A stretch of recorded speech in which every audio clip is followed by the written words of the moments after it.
Welcome to this unbelievable date scene. Everyone grab your popcorn. Car's coming. Keep your eyes wide open. No, I'm not Roland. I'm Sophia. Such a sweet name, Sophia. This guy claiming to be Sophia that crammed her into the car and turned to Truman, saying, "Kid, are you ready for the challenge?" He often brings men to the beach for weird tales. Sophia tells Truman before leaving, "Don't follow, go to school. No professors at the beach. Get out of here, come find me. Don't worry, we're going to Sophia." Wait, Sophia has no schools. All that's left is a red sweater. Must have made quite. Sophia vanished from Truman's world, and Fiji became her dream home.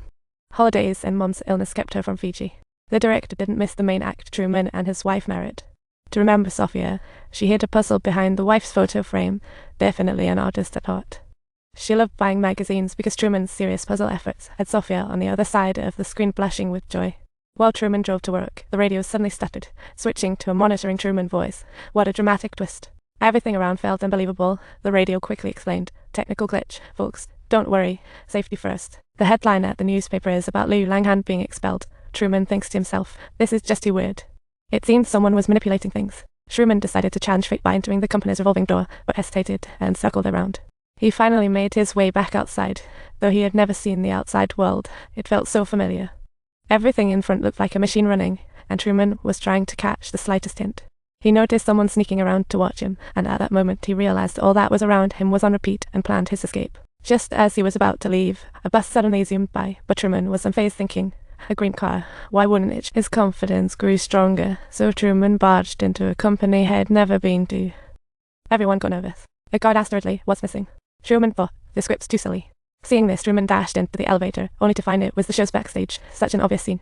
The guard used the excuse of renovation to eject him outside, and Truman's reaction was, what kind of time travel is this? Truman hurriedly ran into a store, as if he was on a mission to save the world. He told Mullen everything he just experienced, and under the sunset, they chatted like old friends. But little did Truman know, the friend he grew up with was also an actor in the show. Every time he thought of leaving the island of peace, Mullen was always the first to dissuade him, true ride or die buddy. To keep Truman from feeling too homesick, the director staged a family photo album flick through happy moments. Once Mom and the wife left, Truman accidentally uncovered a secret behind the wedding photo, revealing some hidden info. Suddenly, his wife's two fingers crossed over each other, hoping for God's forgiveness like a traitor.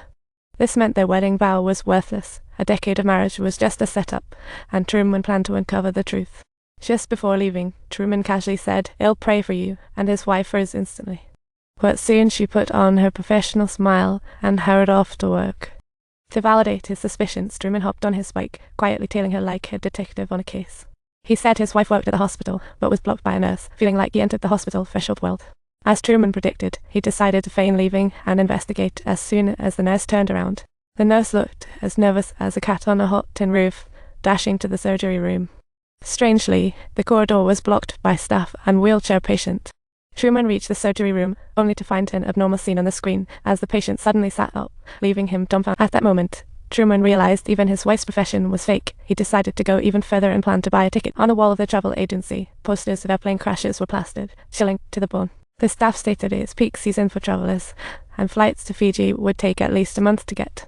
Trapped with no alternative, Truman chose to take a bus out of town, silently thinking to himself driving is indeed too risky. Not only was this expected, but the passengers weren't complaining at all. Everything seemed to have been meticulously rehearsed beforehand, and finally, Truman came to a profound realization that the entire scenario was but an enormous scam, prompting him to hastily seize the moment and diligently devise an escape plan. He observed the nervous people around, thinking to himself, I'm not going to be a blind fool. Let's go. A bad guy.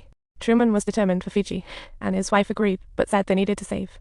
As she got out, Truman locked her in. He started spinning around in the park, thinking a Texas roundabout adventure. I'm not going to Fiji. Let's go somewhere else, she fibbed, just a few more circles. But again, a road was blocked. Truman thought, is this a joke or what? So he opted to reverse for a surprise move in the park. It was the same exit, but clearly controlled by some mysterious force.